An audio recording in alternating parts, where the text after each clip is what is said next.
ಸರ್ಕಾರದ ಬಂಧನು ಆದೇಶಗಳನ್ನು ಸಾರ್ವಜನಿಕರಿಗೆ ತಲುಪಿಸುವ ಕೆಲಸವ ಮಾಡ್ತಾರೆ. ಹೀಗೆ ನಮ್ಮ ಈ ಕಡೆ ಬುಕ್ ಮಾಡ್ರಿ, ಈ ಕಡೆ ಮಾಡ್ರಿ.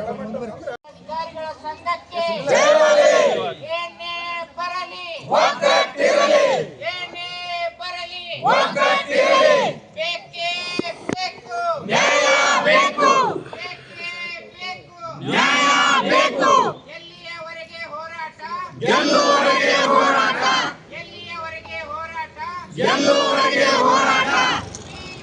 Justice, justice. ಗ್ರಾಮಾಡಳಿತಾಧಿಕಾರಿಗಳ ಸಂಘಕ್ಕೆ ಜಯವಾಗಲಿ, ಗ್ರಾಮಾಡಳಿತಾಧಿಕಾರಿಗಳ ಸಂಘಕ್ಕೆ ಜಯವಾಗಲಿ, ಅಧಿಕಾರಿಗಳ ಸಂಘಕ್ಕೆ ಜಯವಾಗಲಿ. ಏನೇ ಬರಲಿ ಒಗ್ಗಟ್ಟಿರಲಿ, ಏನೇ ಬರಲಿ ಒಗ್ಗಟ್ಟಿರಲಿ. ಬೇಕೇ ಬೇಕು ನ್ಯಾಯ ಬೇಕು, ಬೇಕೇ ಬೇಕು ನ್ಯಾಯ ಬೇಕು. ಎಲ್ಲಿಯವರೆಗೆ ಹೋರಾಟ ಗೆಲ್ಲುವವರೆಗೆ ಹೋರಾಟ, ಎಲ್ಲಿಯವರೆಗೆ ಹೋರಾಟ ಗೆಲ್ಲುವವರೆಗೆ ಹೋರಾಟ. We want justice, we want justice, we want justice. ಗ್ರಾಮಾಡಳಿತಾಧಿಕಾರಿಗಳ ಸಂಘಕ್ಕೆ ಜಯವಾಗಲಿ, ಗ್ರಾಮಾಡಳಿತಾಧಿಕಾರಿಗಳ ಸಂಘಕ್ಕೆ ಜಯವಾಗಲಿ. ಏನೇ ಬರಲಿ ಒಗ್ಗಟ್ಟಿರಲಿ, ಏನೇ ಬರಲಿ ಒಗ್ಗಟ್ಟಿರಲಿ. ಎಲ್ಲಿಯವರೆಗೆ ಹೋರಾಟ ಗೆಲ್ಲುವವರೆಗೆ ಹೋರಾಟ, ಎಲ್ಲಿಯವರೆಗೆ ಹೋರಾಟ ಗೆಲ್ಲುವವರೆಗೆ ಹೋರಾಟ. We want justice. ಜಿಲ್ಲಾ ಕಂದಾಯ ನೌಕರರ ಸಂಘಕ್ಕೆ ಜಯವಾಗಲಿ, ಏನೇ ಬರಲಿ ಒಗ್ಗಟ್ಟಿರಲಿ, ಏನೇ ಬರಲಿ ಒಗ್ಗಟ್ಟಿರಲಿ. ಬೇಕೇ ಬೇಕು ನ್ಯಾಯ ಬೇಕು, ಬೇಕೇ ಬೇಕು ನ್ಯಾಯ ಬೇಕು. We want justice, we want justice. ಎಲ್ಲಿಯವರೆಗೆ ಹೋರಾಟ ಗೆಲ್ಲುವವರೆಗೆ ಹೋರಾಟ, ಎಲ್ಲಿಯವರೆಗೆ ಹೋರಾಟ ಗೆಲ್ಲುವವರೆಗೆ ಹೋರಾಟ. ಜಿಲ್ಲಾ ಗ್ರಾಮಾಡಳಿತಾಧಿಕಾರಿಗಳ ಸಂಘಕ್ಕೆ ಜಯವಾಗಲಿ, ಜಿಲ್ಲಾ ಗ್ರಾಮಾಡಳಿತಾಧಿಕಾರಿಗಳ ಸಂಘಕ್ಕೆ ಜಯವಾಗಲಿ, ಜಿಲ್ಲಾ ಕಂದಾಯ ನೌಕರರ ಸಂಘಕ್ಕೆ ಜಯವಾಗಲಿ, ಜಿಲ್ಲಾ ಕಂದಾಯ ನೌಕರರ ಸಂಘಕ್ಕೆ ಜಯವಾಗಲಿ, ಜಿಲ್ಲಾ ಗ್ರಾಮ ಸಹಾಯಕರ ಸಂಘಕ್ಕೆ ಜಯವಾಗಲಿ. ಏನೇ ಬರಲಿ ಒಗ್ಗಟ್ಟಿರಲಿ, ಏನೇ ಬರಲಿ ಒಗ್ಗಟ್ಟಿರಲಿ. ಬೇಕೇ ಬೇಕು ನ್ಯಾಯ ಬೇಕು, ಬೇಕೇ ಬೇಕು ನ್ಯಾಯ ಬೇಕು. We want justice, we want justice, we want justice. ಬೇಕೇ ಬೇಕು ನ್ಯಾಯ ಬೇಕು, ಬೇಕೇ ಬೇಕು ನ್ಯಾಯ ಬೇಕು. ಎಲ್ಲಿಯವರೆಗೆ ಹೋರಾಟ ಜಿಲ್ಲಾ ಗ್ರಾಮಾಡಳಿತಾಧಿಕಾರಿಗಳ ಸಂಘಕ್ಕೆ ಜಯವಾಗಲಿ, ರಾಜ್ಯ ಕಂದಾಯ ಸಂಘಕ್ಕೆ ಜಯವಾಗಲಿ. ಏನೇ ಬರಲಿ ಒಗ್ಗಟ್ಟಿರಲಿ, ಏನೇ ಬರಲಿ ಒಗ್ಗಟ್ಟಿರಲಿ. ಬೇಕೇ ಬೇಕು ನ್ಯಾಯ ಬೇಕು, ಬೇಕೇ ಬೇಕು ನ್ಯಾಯ ಬೇಕು. ಎಲ್ಲಿಯವರೆಗೆ ಹೋರಾಟ ಗೆಲ್ಲುವವರೆಗೆ ಹೋರಾಟ, ಎಲ್ಲಿಯವರೆಗೆ ಹೋರಾಟ ಗೆಲ್ಲುವವರೆಗೆ ಹೋರಾಟ. We want justice, we want justice, we want justice. ಬೇಕೇ ಬೇಕು ನ್ಯಾಯ ಬೇಕು, ಬೇಕೇ ಬೇಕು ನ್ಯಾಯ ಬೇಕು. We want justice. ಜಿಲ್ಲಾ ಗ್ರಾಮಾಡಳಿತಾಧಿಕಾರಿಗಳ ಸಂಘಕ್ಕೆ ಜಯವಾಗಲಿ, ಸಂಘಕ್ಕೆ ಜಯವಾಗಲಿ, ಸರ್ಕಾರಿ ನೌಕರರ ಸಂಘಕ್ಕೆ ಜಯವಾಗಲಿ. ಏನೇ ಬರಲಿ ಏನೇ ಬರಲಿ ಒಗ್ಗಟ್ಟಿರಲಿ, ನೌಕರರ ಸಂಘಕ್ಕೆ ಜಯವಾಗಲಿ, ಗ್ರಾಮಾಡಳಿತಾಧಿಕಾರಿಗಳ ಸಂಘಕ್ಕೆ. 6ನೇ ದಿನಕ್ಕೆ ಪಾದಾರ್ಪಣೆ ಮಾಡುತ್ತಿದ್ದು, ಈಗಾಗಲೇ ತಮಗೆಲ್ಲ ತಿಳಿದಿರುವಂತೆ ರಾಜ್ಯದಲ್ಲಿ ಸಾಕಷ್ಟು ಹಲ್ಲೆಗಳಿಗೆ, ದಬ್ಬಾಳಿಕೆಗೆ, ಸರ್ಕಾರದ ಜನಪರ ಯೋಜನೆಗಳನ್ನು ಕಟ್ಟ ಕಡೆಗೆ ವ್ಯಕ್ತಿಗೆ ತಲುಪಿಸುವ ನಿಟ್ಟಿನಲ್ಲಿ ಕಾರ್ಯವನ್ನು ನಿರ್ವಹಿಸ್ತಾ ಇದ್ದಂಥ ಯಾವತ್ತೂ ನಮ್ಮ ಗ್ರಾಮ ಆಡಳಿತ ಅಧಿಕಾರಿಗಳಿಗೆ ನಿರಂತರವಾಗಿ ಅವರ ಸಮಸ್ಯೆಗಳನ್ನು ಈಡೇರಿಸುವ ಪ್ರಯತ್ನವಾಗಿ ಇವತ್ತು ಸಾಕಷ್ಟು 2ನೇ ಬಾರಿಗೆ ಒಂದು ಹೋರಾಟವನ್ನು ಮಾಡ್ತಾ ಇದ್ದಾರೆ. ಮೊನ್ನೆ ಕೊಟ್ಟೂರಲ್ಲಿ ನಡೆದಂಥ ಒಂದು ಕಾರ್ಯಕ್ರಮದಲ್ಲಿಯೂ ಸಹಿತ ರಾತ್ರಿ ತಮ್ಮ ಒಂದು ದೊಡ್ಡ ಬಸಪ್ಪ ಅನ್ನೋ ತಮ್ಮ ಮಾಜಿ ಅಧ್ಯಕ್ಷರು ಅವರ ನೇತೃತ್ವದಲ್ಲಿ ರಾತ್ರಿ 1 ಗಂಟೆ ತನಕ ಸಹಿತ ನೆರವೇರಿತು. ಬಹುತೇಕವಾಗಿ ಇವತ್ತ ಸರ್ಕಾರ ಈ ಗ್ರಾಮ ಆಡಳಿತಾಧಿಕಾರಿ ಮೇಲೆ ಸರ್ವಾಧಿಕಾರ ಧೋರಣೆಯನ್ನ ನಡೆಸ್ತಾ ಇದೆ. ಆ ನಿಟ್ಟಿನಲ್ಲಿ ಸಾಕಷ್ಟು ಮುಷ್ಕರಗಳ ನೆರವೇರುವುದರೊಂದಿಗೆ ಇನ್ನೂ ಸ್ವಲ್ಪ ಜಾಗೃತವಾಗಿ ಒಗ್ಗಟ್ಟಿನಿಂದ ಎಲ್ಲ ಇವತ್ತು ಕಂದಾಯ ಇಲಾಖೆ ಅಂದ್ರೆ ಮಾತ್ರ ಇಲಾಖೆ, ಇವತ್ತು ಸರ್ಕಾರಕ್ಕೆ ಒಂದು ಒಳ್ಳೆ ಪ್ರಮುಖವಾದಂಥ ಒಂದು ಇಲಾಖೆ ಅಂದ್ರೆ ಅದು ಕಂದಾಯ ಇಲಾಖೆ. ಇವತ್ತು ಜನಪರ ಯೋಜನೆಗಳನ್ನು ತಲುಪಿಸೋದಿರ್ಬೋದು, ಒಂದು ಮಳಿ ಆದ್ರೆ ಇರ್ಬೋದು, ಫ್ಲಡ್ ಬಂದಾಗಿರ್ಬೋದು, ಬರ ಪರಿಹಾರ ಇದ್ದಾಗಿರ್ಬೋದು, ಮಳಿ ಬಂದ್ರು ಇರ್ಬೋದು, ಮನಿ ಬಿದ್ರು ಇರಬೇಕು, ಮನಿ ಕಟ್ಲಕ್ಕೂ ಇವರೇ ಇರಬೇಕು. ಆದ್ರೆ ಇವರಿಗೆ ಏನು ಒತ್ತಡಗಳದಾವು, ಆ ಒತ್ತಡಗಳನ್ನ ನಿವಾರಿಸುವಂತ ಪ್ರಯತ್ನ ಇವತ್ತು ಇಡೀ ರಾಜ್ಯದ ಸರ್ಕಾರಿ ನೌಕರರಲ್ಲಿ ಇದೆ. ಅದನ್ನ ಹೋಗಲಾಡಿಸುವ ನಿಟ್ಟಿನಲ್ಲಿ ಇವತ್ತು ಸರ್ಕಾರ ಎಚ್ಚೆತ್ತುಕೊಳ್ಬೇಕು. ಇವತ್ತ ಮಾನ್ಯ ರಾಜ್ಯಾಧ್ಯಕ್ಷರು ಸಹಿತ ಇದನ್ನ ಗಂಭೀರವಾಗಿ ತೆಗೆದುಕೊಂಡಿದ್ದಾರೆ. ಅವರ ಅಧ್ಯಕ್ಷರು ಸಹಿತ ಯೋಗೇಶ್ವರ ಭಟ್ ಅಲ್ಲ, ಯೋಗೇಶ್ವರ್ ನಾಯಕ್ ಅವರು ಸಹಿತ ನಮ್ಮ ರಾಜ್ಯಾಧ್ಯಕ್ಷರ ಜೊತೆ ಸಂಪರ್ಕದಲ್ಲಿ ಇದ್ದುಕೊಂಡು ಇವತ್ತು ಬಹುತೇಕವಾಗಿ 2 ಗಂಟೆಗೆ ಒಂದು ಮೊದಲನೇ ಸುತ್ತಿನ ಒಂದು ಸಭೆಯನ್ನ ಸರ್ಕಾರ ನೆರವೇರಿಸ್ತಾ ಇದೆ. ಬಹಳಷ್ಟು ಒತ್ತಡದ ಮಧ್ಯದಲ್ಲಿ ಈಗ 2ನೇ ಸ್ಟ್ರೈಕ್, ಮೊನ್ನೆ ಸಹಿತ ಮೊದಲನೇ ಸಲನು ಸ್ಟ್ರೈಕ್ ಮಾಡಿದ್ರು. ಅವರಿಗೆ ಗ್ರಾಮ ಮಟ್ಟದಲ್ಲಿ ಅಲ್ಲಿ ಏನಾದರೂ ಒಂದು ಅನಾಹುತ ಆಗಿತ್ತಂದ್ರೆ ಇಮಿಡಿಯೇಟ್ ಆಗಿ ಆನ್ಲೈನ್ದಾಗ ಅವ್ರು ಎಂಟ್ರಿ ಮಾಡ್ಬೇಕು, ಸರ್ಕಾರಕ್ಕೆ ತಲುಪಿಸ್ಬೇಕು. ಈ ಆಡಳಿತ ಇದೆ, ಅದರಲ್ಲಿ ಯಾವುದರಲ್ಲಿ ನೆಟ್ವರ್ಕ್ ಇಲ್ಲ, ಅವ್ರಿಗೆ ಸರಿಯಾದ ಕಚೇರಿಗಳಿಲ್ಲ, ಕುತ್ಕೊಳ್ಳೋಕೊಂದು ಸ್ಥಳಾವಕಾಶವಿಲ್ಲ.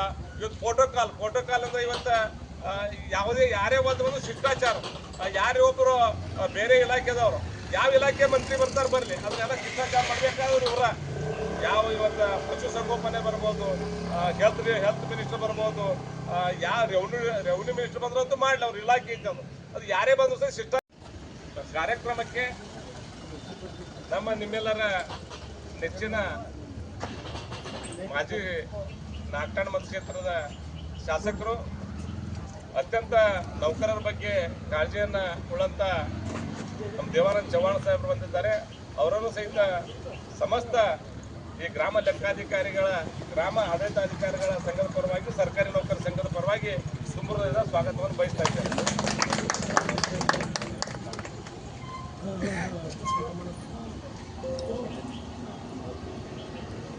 ಇವತ್ತ ಸೇವಾ ಜ್ಯೇಷ್ಠತೆಯಲ್ಲಿ ಸಹಿತ ಸಾಕಷ್ಟು ನ್ಯೂನತೆಗಳ ಇವತ್ತ 21 ಬೇಡಿಕೆಗಳ ಕುರಿತು ಒಂದು ಹೋರಾಟವನ್ನು ನಿರಂತರವಾಗಿ 6ನೇ ದಿವಸ ಇವತ್ತು ಬಿಜಾಪುರ ಜಿಲ್ಲೆಯಲ್ಲಿ ಮಾಡ್ತಾ ಇದ್ದಾರೆ. ಇದರ ಸರ್ಕಾರ ಇವತ್ತು ಬಿಜಾಪುರ ಜಿಲ್ಲೆಯಲ್ಲಿ ಅಷ್ಟೇ ಅಲ್ಲಿದು ಇಡೀ ರಾಜ್ಯವ್ಯಾಪಿ ಇರೋದ್ರಿಂದ ಸರ್ಕಾರ ಎಚ್ಚೆತ್ತುಕೊಳ್ಬೇಕು. ಯಾವುದೇ ಸರ್ಕಾರಿ ನೌಕರಸ್ಥರು ಇವತ್ತು ಕಾರ್ಯಾಂಗ, ಶಾಸಕಾಂಗ, ನ್ಯಾಯಾಂಗ 3 ಅಂಗಗಳಲ್ಲಿ ಪ್ರಮುಖವಾದಂತ ಒಂದು ಕಾರ್ಯಾಂಗವನ್ನು ನಿರ್ವಹಿಸ್ತಾ ಇದ್ದಂತ ಸರ್ಕಾರಿ ನೌಕರ ವರ್ಗ ಇವತ್ತು 6ನೇ ದಿವಸ ಮಾತು ಬಂದ ಮೇಲೆ ಅವ್ರು ಎಲ್ಲರೂ ದೇವಸ್ಥಾನ ಹೋಗ್ತಿತ್ತಂದ್ರೆ ಅದನ್ನು ಸಹಿತ ಖರ್ಚು ವೆಚ್ಚಗಳನ್ನ ಇವರೇ ನೋಡ್ಕೋಬೇಕು. ನೌಕರ ಸಂಘ ಇರ್ಬೋದು, ಸರ್ಕಾರಿ ನೌಕರ ಸಂಘ ಇರ್ಬೋದು, ಅದು ಸಹಿತ ಅವರ ಜೊತೆಯಲ್ಲಿ ಇರುವುದರಿಂದ ಬಹುತೇಕವಾಗಿ ಇವತ್ತಿನ ಸಭೆಯ ಒಂದು ಚರ್ಚೆಯನ್ನ ನೋಡಿಕೊಂಡು ಮುಂದಿನ ನಿರ್ಧಾರವನ್ನು ಪ್ರಕಟಣೆ ಮಾಡ್ತಾರೆ ಅಂತ ಹೇಳಿ ಇವತ್ತು ರಾಜ್ಯ ಸರ್ಕಾರಿ ನೌಕರ ಸಂಘದ ರಾಜ್ಯಾಧ್ಯಕ್ಷರಾದಂತಹ ಷಡಾಕ್ಷರಿ ಅವರು ಸಹಿತ ಹೇಳ್ಯಾರ. ಬಹುತೇಕವಾಗಿ ಇವತ್ತಿನ ಸಭೆ ಸಂಧಾನದ ಸಭೆ ಯಶಸ್ವಿ ಆಯ್ತಂದ್ರೆ ಒಳ್ಳೆಯ ರೀತಿಯ ಬೆಳವಣಿಗೆ ಆಗ್ತೈತಿ.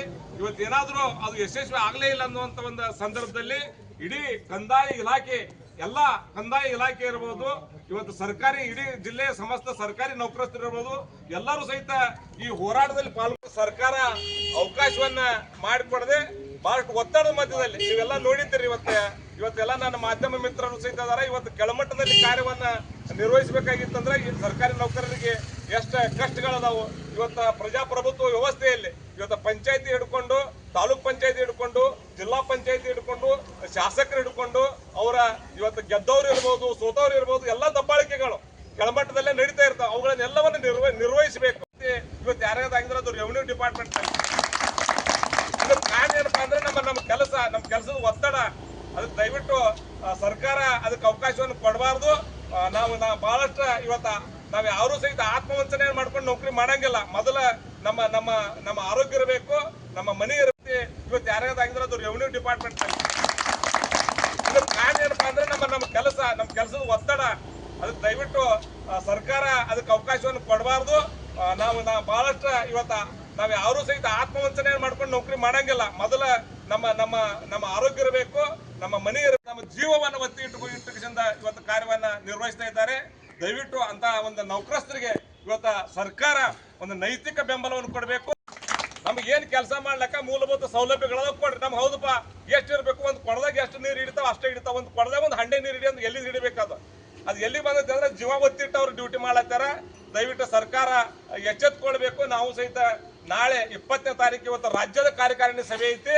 ಅಲ್ಲಿನೂ ಸಹಿತ ಮಾನ್ಯ ಮುಖ್ಯಮಂತ್ರಿಗಳು ಇರ್ತಾರ, ಅಲ್ಲಿನೂ ಸಹಿತ ನಮ್ಮ ಷಡಾಕ್ಷರಿ ಅವ್ರ ಮುಖಾಂತರವಾಗಿ ನಾನು ತಮ್ಮ ಸಮಸ್ಯೆಗಳನ್ನ ಮಾನ್ಯ ಮುಖ್ಯಮಂತ್ರಿಗಳ ಗಮನಕ್ಕೆ ತರ್ತೇನೆ ಅನ್ನುವಂತ ಒಂದು ಭರವಸೆಯನ್ನ ತಮ್ಮ ಕೊಡುತ್ತಾ ಇವತ್ತು ಬೆಂಬಲ ಗ್ರಾಮಾಡಳಿತ ಅಧಿಕಾರಿಗಳ ಸಂಘಕ್ಕೆ ಮತ್ತು ತಮ್ಮ ಬೇಡಿಕೆ ಆದಷ್ಟು ಬೇಗ ಈಡೇರಲಿ ಅಂಥೇಳಿ ಆಶೀರ್ವಾದನೆ ಮಾಡಿದಂಥ ನಮ್ಮೆಲ್ಲರ ನೆಚ್ಚಿನ ಜಿಲ್ಲಾಧ್ಯಕ್ಷರಾದಂಥ ಸುರೇಶ್ ಶೆಟ್ಟಾಳ್ ಸರ್ ಅವರಿಗೆ ಧನ್ಯವಾದಗಳನ್ನು ಅರ್ಪಿಸ್ತೇನೆ.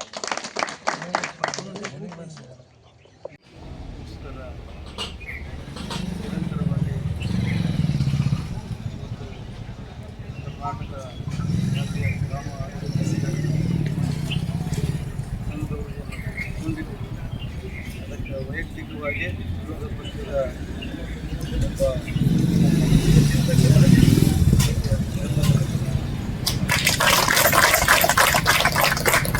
ಶಾಸಕನಾಗಿ 5 ವರ್ಷ ನಾ ಕೆಲಸ ಮಾಡುವಾಗ ನಮ್ಮ ಪರಿಸ್ಥಿತಿ ಏನದ ನಾ ಕಣ್ಣಾರೆ ನೋಡಿ.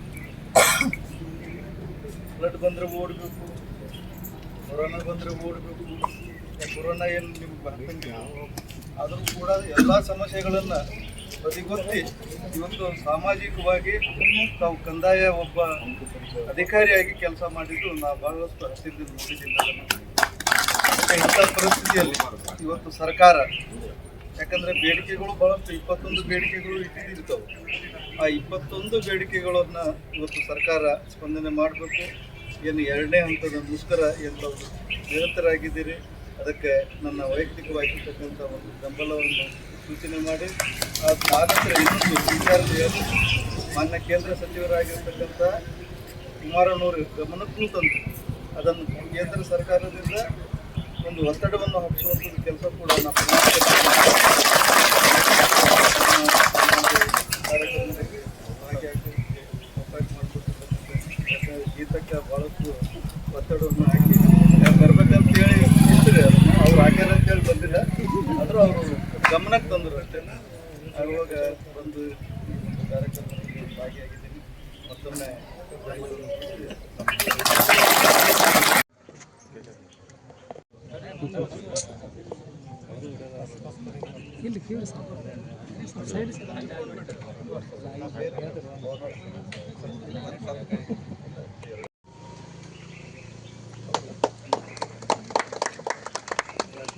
ಇವತ್ತು ರಾಜ್ಯಾದ್ಯಂತ ನೆರವೇರ್ತಾ ಇದ್ದಂಥ ಗ್ರಾಮ ಆಡಳಿತಾಧಿಕಾರಿಗಳ ಮುಷ್ಕರದಲ್ಲಿ ಬಿಜಾಪುರ ಜಿಲ್ಲೆಯಲ್ಲಿ ನಡೀತಾ ಇದ್ದಂಥ ಈ ಕಾರ್ಯಕ್ರಮದಲ್ಲಿ ಇವತ್ತು ಜಿಲ್ಲೆಯ ಸಮಸ್ತ ಸರ್ಕಾರಿ ನೌಕರರ ಪರವಾಗಿ ನಾನು ಸಹಿತ ಭಾಗವಹಿಸಿ ಅವರಿಗೆ ಬೆಂಬಲವನ್ನು ಸೂಚಿಸಿದ್ದೇನೆ. ಇವತ್ತು ಅವರ ಪ್ರಮುಖವಾದಂಥ 21 ಬೇಡಿಕೆಗಳ ಕುರಿತು ಸರ್ಕಾರ ಗಮನವನ್ನು ಹರಿಸಬೇಕು. ಇವತ್ತು 2ನೇ ಹಂತದಲ್ಲಿ ಇವತ್ತು ಮುಷ್ಕರಕ್ಕೆ ಅವರು ಇಳಿದಿದ್ದಾರೆ.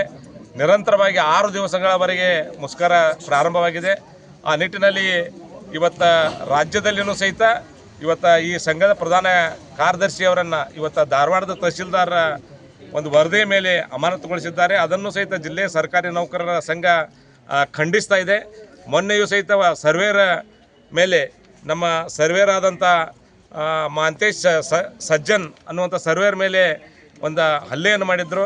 ಅವ್ರ ಮೇಲೂ ಸಹಿತ FR ಆಗಿದೆ. ಅವರನ್ನು ತಂದು ಬಂಧಿಸಬೇಕು. ಇವತ್ತು ಜಿಲ್ಲೆಯಲ್ಲಿ ರಾಜ್ಯದಲ್ಲಿ ನಡೀತಾ ಇದ್ದಂಥ ಇಲಾಖೆಯ ಮೇಲೆ ನಡೀತಾ ದೌರ್ಜನ್ಯಗಳು ದಬ್ಬಾಳಿಕೆಗಳು ನಿಲ್ಲಬೇಕು. ಇವತ್ತು ಏನು ಗ್ರಾಮ ಆಡಳಿತಾಧಿಕಾರಿಗಳ 21 ಬೇಡಿಕೆಗಳನ್ನು ಸರ್ಕಾರ ಗಂಭೀರವಾಗಿ ಪರಿಗಣಿಸಿ ಈಡೇರಿಸಬೇಕು. ಇವತ್ತು ಏನಾದರೂ ನಿರಂತರವಾಗಿ ಅವರ ಬೇಡಿಕೆಗಳನ್ನು ಈಡೇರಿಸದೆ ಸರ್ಕಾರ ನಿರ್ಲಕ್ಷ್ಯ ಧೋರಣೆಯನ್ನು ತೋರಿತಂದ್ರೆ ಮುಂದಿನ ದಿನಮಾನದಲ್ಲಿ ಅವ್ರ ಜೊತೆ ಕಂದಾಯ ನೌಕರ ಸಂಘ ಹಾಗೂ ಜಿಲ್ಲೆಯ ಸಮಸ್ತ ಸರ್ಕಾರಿ ನೌಕರರ ಎಲ್ಲ ವೃಂದ ಸಂಘಗಳ ಅಧ್ಯಕ್ಷರು ಹಾಗೂ ಸಮಸ್ತ ಜಿಲ್ಲೆಯ ಸರ್ಕಾರಿ ನೌಕರ ಸಂಘ ಅವರು ಬೆಂಬಲಕ್ಕೆ ನಿಂದುವುದರೊಂದಿಗೆ ಇವತ್ತು ಎಲ್ಲ ಕಚೇರಿಗಳನ್ನು ಬಂದ್ ಮಾಡಿ ಅವರಿಗೆ ಬೆಂಬಲ ಸೂಚಿಸಬೇಕಾಗ್ತಾ ಇದೆ. ಅದಕ್ಕಾಗಿ ಸರ್ಕಾರ ಎಚ್ಚೆತ್ತುಕೊಳ್ಬೇಕಂತೇಳಿ ಸಂದರ್ಭದಲ್ಲಿ ವಿನಂತಿಸ್ಕೊಳ್ತಾ ಇದ್ದೇನೆ. ಭಾಳಷ್ಟು ಇವತ್ತು ಸರ್ಕಾರದ ಜನಪರ ಯೋಜನೆಗಳನ್ನು ಅತ್ಯಂತ ಕಟ್ಟಕಡೆಯ ವ್ಯಕ್ತಿಗೆ ತಲುಪಿಸುವಂಥ ಜವಾಬ್ದಾರಿ ಇವತ್ತು ಗ್ರಾಮ ಆಡಳಿತಾಧಿಕಾರಿಗಳ ಮೇಲಿದೆ. ಆ ನಿಟ್ಟಿನಲ್ಲಿ ಅವರನ್ನು ಸರ್ಕಾರ ನಿರ್ಲಕ್ಷಿಸಬಾರದು. ಅವರನ್ನು ನಿರ್ಲಕ್ಷಿಸಿದರೆ ಮುಂದೆ ಆಗುವ ಗಂಭೀರವಾದಂಥ ಪರಿಣಾಮದ ಅದು ಸರ್ಕಾರದ ಮೇಲೆ ಬೀರ್ತೈತೆ ಅನ್ನುವಂಥ ಒಂದು ಎಚ್ಚರಿಕೆಯನ್ನು ಸಹಿತ ಇವತ್ತು ಸರ್ಕಾರಕ್ಕೆ ತಲುಪಿಸ್ತಾ ಇದ್ದೇನೆ. Okay sir. ನಮಸ್ತೆ ಸರ್, ನಾನು ಗ್ರಾಮಾಡಳಿತಾಧಿಕಾರಿ ಅಲಿಯಾಬಾದ್ ವಿದ್ಯಾವತಿ ದೊಡ್ಡಮನಿ ಅಂತ ಮಾತಾಡ್ತಿರೋದು. ನಾವು ಇವತ್ತು ಗ್ರಾಮಾಡಳಿತಾಧಿಕಾರಿಗಳು, ರಾಜ್ಯ ಗ್ರಾಮಾಡಳಿತಾಧಿಕಾರಿಗಳು 2ನೇ ಹಂತದ ಮುಷ್ಕರವನ್ನು 6ನೇ ದಿವಸಕ್ಕೆ ತಗೊಂಡ್ಬಂದ್ರು. ಇನ್ನೂವರೆಗೂ ಯಾವುದೇ ಸರ್ಕಾರದ ಪ್ರತಿನಿಧಿಗಳು ನಮ್ಮನ್ನು ಸ್ಪಂದಿಸಿಲ್ಲ. ಯಾಕೆ ಅಂತ ಇನ್ನೂ ನಮಗೆ ಅರ್ಥ ಆಗಿಲ್ಲ. ಇನ್ನೊಂದು ವಿಷಯ ಹೇಳಬೇಕಂದ್ರೆ, ನಮ್ಮ ಈ ಒಂದು ಹೋರಾಟನ ಹತ್ತಿಕ್ಕಲು, ಈ ನಮ್ಮ ಹೋರಾಟನ ಯಾವುದೇ ರೀತಿಯಾಗಿ ಹಿಂತೆಗೆದುಕೊಳ್ಳಲು ನಮಗೆ ಬೇರೆ ರೀತಿಯಿಂದ ನಮಗೆ ಪ್ರೆಷರೈಸ್ ಮಾಡ್ತಿದ್ದಾರೆ. ನಮ್ಮ ರಾಜ್ಯ ಸಂಘದ ಪ್ರಧಾನ ಕಾರ್ಯದರ್ಶಿಯಾದ ಶಿವಾನಂದ ನಾಯಕ್ ಅವ್ರನ್ನ ಇವತ್ತು ನಿನ್ನೆ ಸಾಯಂಕಾಲ ಅಮಾನತಿಟ್ಟು ಅವರಿಗೆ FRI ಮಾಡಿ ಅವರಿಗೆ ಒಂದು ಪನಿಷ್ಮೆಂಟ್ ಮಾಡಿದ್ದಾರೆ. ಯಾವ ವಿಷಯಕ್ಕೆ ಅಂತಂದರೆ, ನಾವು ಪಾವತಿ ಆಂದೋಲನ ಮಾಡೋದಿಲ್ಲ ಅಂತ ಹೇಳಿದಕ್ಕೋಸ್ಕರ. ನಾವು ಪಾವತಿ ಆಂದೋಲನ ಮಾಡೋದಿಲ್ಲ ಅಂತ ಯಾವುದೇ ಕಾರಣಕ್ಕೂ ಎಲ್ಲೇ ಆಗಿ ನಾವು ಅಧಿಕೃತವಾಗಿ ಹೇಳಿಲ್ಲ. ಯಾಕೆ ಅಂತಂದರೆ, ನಾವು ಮಾಡ್ತೀವಿ, ಆದರೆ ನಮಗೆ ಅದಕ್ಕೆ ಒಂದು ಕಾನೂನು ಭದ್ರತೆಯನ್ನು ಕೊಡಬೇಕು. ನಮಗೆಲ್ಲ ರೀತಿಯಾದ ಸೌಕರ್ಯಗಳನ್ನು ಕೊಟ್ಟು ನೀವು ಮಾಡಿ, ನಾವು ಎಲ್ಲ ಕೆಲಸನೂ ಮಾಡ್ತೀವಿ ಅಂತಲೇ ಹೇಳ್ತಾ ಬಂದಿದ್ದೀವಿ. ಆದರೂ ನಮಗೆ ಸರ್ಕಾರದವರು ಆಗಲಿ, ನಮಗೆ ಬೇರೆ ರೀತಿ ಮೇಲಾಧಿಕಾರಿಗಳು ನಮಗೆ ಪ್ರೆಷರೈಸ್ ಮಾಡಿ ನಮ್ಮನ್ನು ಒತ್ತಡದಲ್ಲಿ ತಂದು ಈ ರೀತಿಯಾದ ಒಂದು ಕುತಂತ್ರಗಳನ್ನು ಮಾಡ್ತಿದ್ದಾರೆ. ಈ ಒಂದು ಹೋರಾಟನ ನಾವು ಯಾವುದೇ ಕಾಲಕ್ಕೂ ನಿಲ್ಲಿಸೋದಿಲ್ಲ. ಯಾಕಂದರೆ ನಮ್ಮ ನಾವು ಬೇಡ್ತಿರೋದು ನ್ಯಾಯಕ್ಕಾಗಿ ನಾವು ಹೋರಾಡ್ತೀವಿ. ನಾವು ನ್ಯಾಯಯುತವಾದ ಬೇಡಿಕೆಯನ್ನು ಈಡೇರಿಸುವವರೆಗೂ ನಾವು ಯಾವುದೇ ರೀತಿಯಾದ ನಮ್ಮ ಒಂದು ಹೋರಾಟವನ್ನು ಹಿಂತೆಗೆದುಕೊಳ್ಳೋ ಮಾತೇ ಇಲ್ಲ. ಈ ಸಂದರ್ಭದಲ್ಲಿ ಮಾಧ್ಯಮ ಮಿತ್ರಗಳ ಮುಖಾಂತರ ನಾವು ಹೇಳುವುದಿಷ್ಟೇ, ನೀವು ಸರ್ಕಾರದ ಈ ವಿಷಯವನ್ನು ತಲುಪಿಸಿ ನಮ್ಮ ಕಡೆಯಿಂದ. ಯಾಕಂದರೆ ಸಾರ್ವಜನಿಕರು ಎಷ್ಟು ತೊಂದರೆ ಅನುಭವಿಸ್ತಾ ಇದ್ದಾರೆ ಅನ್ನೋದು ನೀವು ಹತ್ತಿರದಿಂದ ನೋಡಿರ್ತೀರಿ. ಯಾರೂ ಅಲ್ಲಿ ಮೇಲ್ಗಡೆ ಕುಂತ್ಕೊಂಡು ಅವರಿಗೆ ಈ ವಿಷಯ ಗೊತ್ತಿರೋದಿಲ್ಲ.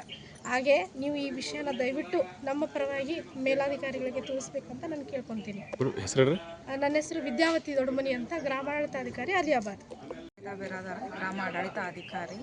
ಇವತ್ತು ನಾವು ಕೇಳ್ತಾ ಇರೋದು ನಾವು ಹಕ್ಕನ್ನಲ್ಲ, ನಮ್ಮ ಮೂಲಭೂತ ಸೌಲಭ್ಯಗಳನ್ನು. ನಾವು ಯಾವುದೇ ಸೇವೆ ಸಲ್ಲಿಸಲ್ಲ ಅಂತ ಹೇಳ್ತಿಲ್ಲ. ನಮಗೆ ಮೂಲಭೂತ ಸೌಲಭ್ಯಗಳನ್ನು ಒದಗಿಸಿದಲ್ಲಿ ನಾವು ಉತ್ತಮ ಸೇವೆ ಸಲ್ಲಿಸ್ಲಿಕ್ಕೆ ರೆಡಿ ಇದ್ದೀವಿ ಅಂತ ನಾವು ಹೇಳ್ತಾ ಇರೋದು. ಇದು ನೀವೇ ಹೇಳಿ ಒಂದು ಮಾತಲ್ಲಿ ಯಾವುದೇ ಒಂದು ಕಚೇರಿ ಇಲ್ಲ, ಒಂದು ನಮ್ಮ ಕೆಲಸ ಮಾಡಲಿಕ್ಕೆ ಯಾವ ಮೂಲಭೂತ ಸೌಲಭ್ಯನೂ ಇಲ್ಲ. 21 ಆ್ಯಪ್ಗಳನ್ನು ಮೊಬೈಲ್ನಲ್ಲಿ ಮಾಡಿ ಅಂತ ಸರ್ಕಾರ ನಮಗೆ ಹೇಳುತ್ತೆ. ಅದಕ್ಕೆ ಮೊಬೈಲ್ ಕೊಡ್ತಾ, ಡಾಟಾ ಕೊಡ್ತಾ, ಅದನ್ನು ನಾವು ಕೇಳ್ತಾ ಇದ್ದೀವಿ. ಅದಕ್ಕೆ ಏನು ಮಾಡ್ತಿದೆ ಸರ್ಕಾರ? ಇದಕ್ಕೆ ಪ್ರತ್ಯುತ್ತರವಾಗಿ ನಮ್ಮ ನಾಯಕರ ಮೇಲೆ ದೌರ್ಜನ್ಯ. ಇದು ಯಾವ ರೀತಿ ದೌರ್ಜನ್ಯ ಅಂದರೆ, ನಿನ್ನೆ ನಮ್ಮ ಸಂಘದ ಪ್ರಧಾನ ಕಾರ್ಯದರ್ಶಿಗಳಾದಂಥ ಶಿವಾನಂದ ನಾಯಕ್ ಸರ್ ಅವ್ರನ್ನ FIR ಅವರು ಮಾತಾಡಿದ್ದು ಒಂದು ಭೌತಿಕಾತಿ ಆಂದೋಲನ ಸಲುವಾಗಿ ತಹಸೀಲ್ದಾರ್ ಅವರಿಗೆ ರಿಕ್ವೆಸ್ಟ್ ಮಾಡಿದ್ದು, ಸರ್ ಇದರಿಂದ ಸಾಧಕ ಬಾಧಕಗಳದಾವು, ಇದಕ್ಕೊಂದು ಕಾನೂನಿನ ಚೌಕಟ್ಟಿನೊಳಗೆ ನಮಗೆ ಭದ್ರತೆ ನೀಡಿ ನಾವು ಕೆಲಸ ಮಾಡ್ತೀವಿ ಅಂತ ಅವ್ರು ಕೇಳಿದ್ದು. ಅದನ್ನೇ ಸರ್ಕಾರ ಯಾವ ರೀತಿಯಾಗಿ ತೀರ್ಮಾನ ಮಾಡ್ಕೊಂತು ಅಂದರೆ, ಅವರು ವಿರೋಧ ವ್ಯಕ್ತಪಡಿಸ್ತಿದ್ದಾರೆ, ಕಾನೂನನ್ನು ಉಲ್ಲಂಘಿಸಿ ಮಾತಾಡಿದ್ದಾರೆ. ಯಾಕೆ ನಮಗೆ ಪ್ರಶ್ನೆ ಕೇಳೋ ಅಧಿಕಾರ ಇಲ್ವಾ? ಹಕ್ಕಿ ಇಲ್ವಾ? ಇದು ಯಾವ ಸರ್ವಾಧಿಕಾರನ? ಅದಕ್ಕೆ ನಾವು ಇದನ್ನು ಖಂಡನೆ ಮಾಡ್ತೀವಿ. ನಾವು ಕೇಳೋ ಮೂಲಭೂತ ಸೌಲಭ್ಯಕ್ಕಾಗಿ ನೀವು ನಮಗೆ FIR ದಾಖಲು ಮಾಡಿ ಸೇವೆಯಿಂದ ಅಮಾನತುಗೊಳಿಸೋದು ಇದು ನ್ಯಾಯ ಅಲ್ಲ. ಇದು ಕುತಂತ್ರನ ಆಗುತ್ತಲ್ಲ ಮೇಡಮ್. ಈಗ ನಿಮ್ಮದು ಧರಣಿ ಸತ್ಯಾಗ್ರಹ ನಿರಂತರವಾಗಿ ನಡೆದಲ್ಲ, ಇಲ್ಲಿ ಈಗ ರಾಜ್ಯಾದ್ಯಂತ ನಡೆದ, ಮತ್ತು ಆ ಜಿಲ್ಲೆಗಳಲ್ಲಿ ಆ ಉಸ್ತುವಾರಿ ಸಚಿವರನ್ನ ಕಾಂಟ್ಯಾಕ್ಟ್ ಮಾಡಿ, ನಮ್ಮ ಸಮಸ್ಯೆಗಳು ಈ ರೀತಿ ಐತಿ, 2 ದಿನ ನಾವು ಧರಣಿ ಕೂತೀವಿ, ನಮ್ದೈತಲ್ಲ ಯಾವುದೇ ರೀತಿ ಬೇಡಿಕೆ ಇದ್ರೆ ಸರ್ಕಾರ ಸ್ಪಂದಿಸೋದಿಲ್ಲ, ಅದಕ್ಕೆ ಕಾಂಟ್ಯಾಕ್ಟ್ ಮಾಡೋ ಇದು ಮಾಡಿರಿ ಪ್ರಯತ್ನ. ನಾವು ಸರ್ಕಾರದ ವಿರುದ್ಧನ ನಾವು ಮಾಡ್ತಿಲ್ಲ.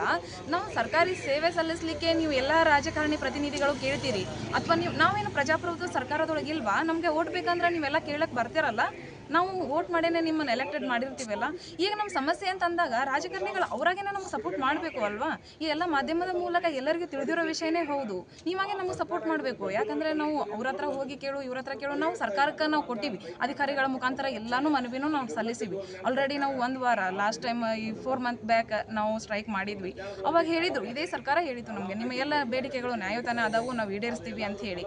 ಆದರೆ ಇದು ಹೆಂಗೆ ಆಗಿಬಿಡ್ತು ಅಂದರೆ, ಇದೆ ಫಾರ್ ಎಕ್ಸಾಂಪಲ್ ಚಿಕ್ಕಮಗಳೂರು ಡಿಸ್ಟಿಕಲ್ಲಿ ಜಸ್ಟ್ ಇದು ಸಾಯಂಕಾಲ ನಮ್ಮ ಕರ್ತವ್ಯ ಅವಧಿ ಮುಗಿದ ಮೇಲೆ ಮೀಟಿಂಗ್ ಕರೆದಿದ್ರು. 1 ತಾಸು ಮೀಟಿಂಗಲ್ಲಿ ಒಂದು 10 ನಿಮಿಷ ಯಾರೋ ಕೆಲವೊಂದು ಏನೋ ಪರ್ಸನಲ್ ಇರ್ತಾವೆ, ಅವರು ಪರ್ಮಿಷನ್ ತೊಗೊಂಡೇ ಹೋಗಿರೋದಕ್ಕೆ ಅವ್ರು 30 ಮಂದಿ ಗ್ರಾಮಾಡಳಿತಾಧಿಕಾರಿ ವಾರ್ಷಿಕ ವೇತನ ಬಡ್ತಿಯನ್ನು ತಡೆ ಹಿಡಿದು ಅವರನ್ನು ಒಂದು ಶಿಕ್ಷೆಗೆ ಗುರಿಪಡಿಸಿದ್ರು. ಇದು ಯಾವ ನ್ಯಾಯ ಅಲ್ಲ? ಕರ್ತವ್ಯದ ಅವಧಿ ಮೀರಿ ನಾವು ಕರ್ತವ್ಯ ನಿರ್ವಹಿಸೋದಿಲ್ಲ. ನಮಗೆ ಯಾವುದು ವೈಯಕ್ತಿಕ ಕುಟುಂಬ ಇಲ್ವಾ? ನಾವು ವೈಯಕ್ತಿಕ ಕುಟುಂಬ ನಿರ್ವಹಣೆ, ಒಂದು ಸೇವೆ ಅಂತ ಸಲ್ಲಿಸೋದು ಎಲ್ಲರಿಗೂ ಮುಖ್ಯ. ಅದು ಕುಟುಂಬದ ನಿರ್ವಹಣೆಗಾಗಿ. ಮತ್ತು ಕುಟುಂಬಕ್ಕೆ ಸಮಯನೇ ಕೊಡದೆ ನೀವು ಕರ್ತವ್ಯ ನಿರ್ವಹಿಸಿ ಇಲ್ಲ ನಾವು ಅದನ್ನು ಪ್ರಶ್ನೆ ಮಾಡ್ತೀವಿ ಅಂದ್ರೆ ನಮ್ಮನ್ನು ಶಿಕ್ಷೆಗೆ ಗುರಿ ಒಳಪಡಿಸೋದು ಅಂದರೆ ಇದು ಸರ್ವಾಧಿಕಾರ ಅಂತ ನಾವು ಖಂಡಿಸ್ತೀವಿ. ತುರ್ತು ಪರಿಸ್ಥಿತಿ ಸವಿತಾ ಬಿರಾದಾರ.